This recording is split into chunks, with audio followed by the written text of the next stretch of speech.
Hey guys, what is up? It is me, Pagey, here once again with another video, well, on The Flash Season 5, because this is an episode of The Flash, but it's part 1 of the Elseworlds crossover between The Flash, Arrow, and Supergirl. So yeah, long awaited, but it's finally here. But of course, this is going to be my review for the first part of the 3-part crossover, but if you've not watched the episode or any of the crossover, don't continue, because spoilers, why would you continue? But if you have watched the episode, be sure to smash a like on the video, drop a like for your support for the crossover and just this video in general on the channel. I'm sure a lot of you guys were hyped for it, and I don't think this episode let us down. And yeah, so drop a like and it shows your support, and let me know in the comment section down below what was your favourite part of the episode, what didn't you like too much, just give me your overall thoughts on what you thought about the episode. Now the episode actually started with the teaser scene. Now we had that at the end of Supergirl, Arrow and the Flash last week, so I wasn't sure if we were gonna get that, but we got it, which didn't bother me too much because I just thought, well, if people just turned off and stuff like that and didn't see the scene, then you get like a refresh. But obviously that is the one on Earth 90. We see all these heroes dead. We see the Earth 90 Flash, which is the 1990s Flash played by John Wesley Shipp, go up to the monitor, and basically the monitor's like, oh, you failed and blah, blah, blah. You couldn't stop the threat. And then he attempts to change reality again, or he opens up the book, which we assume he's going to do something on that Earth and change it completely or destroy it completely, but the 90s Flash runs away. We don't see him in this episode. I'm pretty sure he's in next episode specifically, and that's it. I'm guessing he's going to come and maybe give some context to all the other heroes as to what this dude's all about. But in regards to like the stuff we hadn't seen before, we meet Dr. John Deegan, who is like giving a sort of like a lecture. It's like a failed lecture about like, I think it was the Psychiatric Consortium. I think that's what it said. But basically he's just, going on about super people and everyone's really not copying it, and all of them leave. And yeah, it was a bit of a fail of a lecture or panel. But this is when he actually meets the Monitor. The Monitor comes to him, gives him the book. Now, this is most likely the Book of Souls, or otherwise known as the Book of Destiny from the comics. Hard to tell if it's going to be that. They might come back to it later on, or it could just be, here's a book, and maybe it could be this one from the comics. Who knows? But essentially he gives him this book, which is almost gives him godhood where he can change reality. And the Thinker tells him, well, not the Thinker, what the hell, not the Thinker, the Monitor tells him to think big. Think big, Dr. Deegan, and let's do some stuff. He does change reality. It's not the biggest of things at first, it's little, but it sets up this crossover, and I think we're going to see some bigger things coming in regards to reality changes moving forward. But obviously the big change, and we knew it going into it, is that Oliver and Barry swap lives. So to start off, we see Oliver becoming Barry, waking up in bed. We get that breakfast scene with Iris, which, really, sets off why Iris is like the one that sort of leads the charge in regards to figuring out what's really going on, or at least taking notice of the change first. But obviously it was really cool seeing like Oliver first tap into his powers and then suiting up with the Flash ring and all that. One moment they missed out on, like a really big missed opportunity, was remember last year's crossover, when I think the Earth X one, they're chasing after someone, they're meeting someone there, and Barry and Kara, because they have super speed, get to a place first, and Oliver has to ride his bike, and he goes, remember, super speed, I don't have it. He should have said, like, super speed, I have it. Like, something surprising like that. I think that would have been pretty cool. Missed opportunity, yeah, just missed opportunity. But it was actually funny seeing him go out there as the Flash and like try to fight crime, because like he reaches for his bow, like for an arrow, I think at one point. He goes like, you have failed the city. Just funny seeing him as the Flash, but acting and fighting as if he's Green Arrow. I thought that was pretty funny. Obviously, he's not used to his powers as like maybe like Barry is with Green Arrow, but he accidentally activates Amazo. So we find out later it's Amazo, but if you've been keeping up to date with what they were doing in this crossover, you knew that that was Amazo that they activated. Also, it was in Ivo Labs, Anthony Ivo. Bit of an issue there because Anthony Ivo was the guy that was on the Ivo. Oh no, it was the Amazo, the boat, in season 2 of Arrow, or season 2 of Arrow. So bit of an issue there, bit of maybe a continuity issue there. Maybe that's the thing that happened in the reality change. Maybe, who knows. The Oliver and Team Flash scene was pretty funny, just like how apparently Iris and in this version of Barry, who's Oliver, just very open with their public displays of affection, everything like that. It just seems that Team Flash is fine with it. Thought that was pretty funny. Just like how Cisco's very compassionate towards this Barry as well, and how Iris is obsessed with Barry's abs, just pretty funny. Now we do see Oliver and Barry meet up finally. This is when we see like Barry, being pretty damn sick ass with his Green Arrow skills. Maybe it's a bit of an easier thing to tap into, who knows. But we see the seasonal Diggle throwing up scene. If we didn't get that, it would have been disappointing, I guess. But we'd see that like basically Team Flash essentially betrays them, like not believing them. Now, this is probably one issue that some people might have, is that, like, look, they've dealt with all this random crap in the past and all this. Surely this would be believable. Like, fair enough, like an April Fool's prank, but, you know, this is in December. I highly doubt Barry and Oliver would orchestrate just this whole prank, especially if it was to this level. You think they'd just give it up after one go, but they kept going on over and over and over with it. Especially after sometimes when, like, certain things are said that only they should know. So you could argue that, but I guess they had to move the plot along, so they just had to make that Team Flash just was very skeptical of the whole situation, just wouldn't believe it off the get-go, but yeah. Now, throughout the crossover, and I noticed this as soon as we got to the shot where I think Barry wakes, or Oliver wakes up as Barry, is that you see the red skies all over, and I was like, is that just like my screen being weird, or are they meant to be red skies? Then, like, the whole red skies vanish thing from the 2024 newspaper. But they're still there. They're throughout the whole thing. The Team Flash mentions it a handful of times, especially Cisco and Caitlin.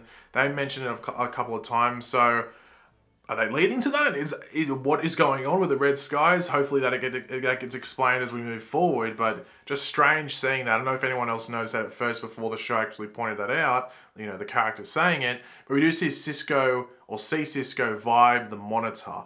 At first he doesn't get it, but we'll talk about that later on. We do see Oliver and Barry locked up. We do find out, this has been one criticism a lot of people have had, is that the holding cells in the pipeline for Star Labs don't have toilets. They're inbuilt in the wall. There's toilets there. So, bit of an error there that's fixed up through the crossover, which is good to see. But they escape and they breach to Earth 38. And man, we got it. It was so good. We got Somebody Save Me. Okay, sorry for my singing. That was terrible, but we got it, and I almost cried tears of happiness. I knew it was coming because people who were watching press screeners for the episode said that a song that had played in 218 episodes of Smallville was in the crossover, which is the theme song. But man, that was so awesome to see, and I can't wait to rewatch this. I'm gonna rewatch this episode after I upload this review, because that was just like, as a big Smallville fan, that was just awesome to hear. And they even sort of like reenacted the opening, like zooming in Smallville, even the Kent Farm stuff, just without the actual logo coming up. Man, that was awesome. Like, that was pure fan service, and you gotta love it. And we do meet Lois Lane, well, we re-meet Clark Kent, but I guess if you don't watch Supergirl, this is the first time you're meeting Clark Kent, aka Superman, but this is the first time for everyone that we're meeting Lois Lane.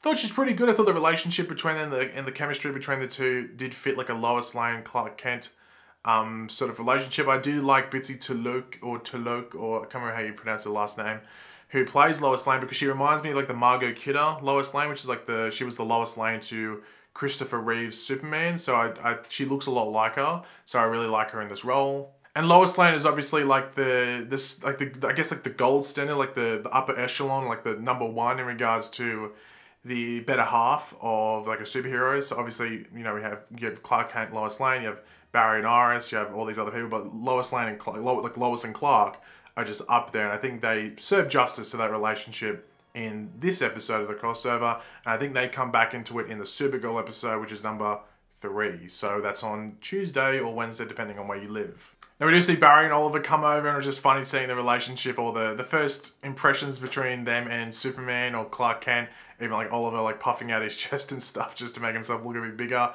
You know, Oliver wants to be the top dog, and when Superman's there, it's hard to be the top dog, isn't it? It's a bit hard, and Oliver's a bit intimidated. But we do see those two fight. There's obviously some drama between them two, and it really comes down to the fact that neither of them are really tapping into their powers correctly. As I said before, Barry, I think it's an easier grip for him to take on this role as Green Arrow, just because it's, like, the best way to put it is that you just happen to the Speed Force correctly and harness correctly, but when it's like, you know, it's combat training, it's fairly simple in regards to, especially if it's like melded into your brain or molded into your brain, just like the different techniques you use. So Barry as Oliver is just, or Barry as a Green Arrow is just dealing with the powers a bit better. But this leads into a throwback from the season 1, or not the season 1 flashback, but the first, crossover between Arrow and the Flash, when, you know, Oliver shoots the arrows into Barry's back. I thought it was pretty funny that we had that. However, I can see why Oliver is annoyed, because Barry was doing it for a laugh, while Oliver, back in that first crossover, was doing it for, you know, a form of training. And this is where the two really realize that they have to tap into the correct emotions for themselves. So Barry, as the Green Arrow, has to tap into his anger, or his angry side, or the dark side of him to, you know, really bring out his abilities and really harness them properly, while Oliver basically just has to have fun, which was resonant when they escaped from the holding cell because he was having a laugh, you know, because Barry had his dislocated thumbs and was able to actually phase through the doors. So they've got to tap into those correct emotions to use their powers correctly. But this all leads into a big fight against Amazo, who had taken both Killer Frost, or not taken, but replicated and copied Killer Frost and Elongated Man's abilities. So he had stretchy arm and basically Killer Frost abilities and able to fly through the ice and stuff like that. So Amazo was already a bit powerful then, but then when Flash, Green Arrow, Supergirl and Superman come to the party, man, does he get a bit overpowered. But that fight scene I thought was pretty cool. I think probably the person who got the most out of it was probably Oliver as the Flash, but that's because I think he really had to tap into his abilities more and really harness that he was having fun and was, you know, able to use his abilities correctly. However, we do see Barry tap into his dark side, and he's like, you have failed the city, and he's going to send the Amazo to hell and stuff like that. I wouldn't say it was too dark, but obviously it's not it's not a lot like Barry. You know, it's very different from what we're used to with Barry on the Flash. But they do take down Amazo, which, yeah, it was good to have this first fight and just get mainly Barry and Oliver used to their powers. But having Superman there was really cool as well. But we do get another vibe, this time with Oliver and Barry joining in with Cisco, and they see the monitor again, but the monitor realizes that they're watching the vibe. It's almost like Zoom from season 2. Remember, like Zoom could tell that when Cisco was vibing him and stuff like that. So he knows that they know about him and where to find him. And where is that? We see the Wayne building or Wayne Tower in the background. That's what Oliver notices. So we're off to Gotham. We get that really cool rising shot of Batwoman on top of one of the buildings there. So that's a great little lead into the next episode, which is tomorrow, the hour episode, which will obviously introduce Gotham, Batwoman, Arkham Asylum, and a lot of different things, and I can personally not wait. But overall, this opening episode, I thought was a really good way to start it. It hit the beats that I had to do. I'm not going to mention a scene that I thought was a bit of a buzzkill towards the end of the episode. Not going to bother mentioning it. Well, I'll reference it, but not going to go into detail about it. But they tapped into the comedy really well. I think they had to. This situation, as Barry references, is, well, it's not a Freaky Friday, but it's very similar to like a Freaky Friday situation. So there has to be some comedic elements to it, and I think they did that fairly well. I do think the first half of the episode was better than the second half of the episode, just because I think it flowed better, while the second half did feel like I was like, okay, we need to rush to this Amazo fight and get it done, and then also set up some stuff for next episode. But overall, the episode was still a great start to it. I have a feeling this is going to be the best crossover so far, which just follows the tradition because the crossover has gotten better every single year. So it makes sense that this one would be better than the last one, which was, you know, the standard to me. So I'm really excited for next episode. The Arrow episode was the episode I was looking forward to the most because you get Gotham, you get Batwoman, you get more of this Barry and Oliver relationship, as well as Supergirl being there as well. I'm expecting a plethora of Batman Easter eggs as well. So yeah, I can't wait for tomorrow's episode. But this episode was a great start. But thanks for watching, guys. Hopefully you enjoyed the video. If you did, it'd be awesome if you could drop a like and it shows support. Let me know in the comment section down below, sorry, as I said before. Let me know your opinions on what I said, as well as your favorite part of the episode and your just general thoughts on it. And of course, if you are new to the channel, make sure to subscribe. I'll catch you later, guys. Goodbye.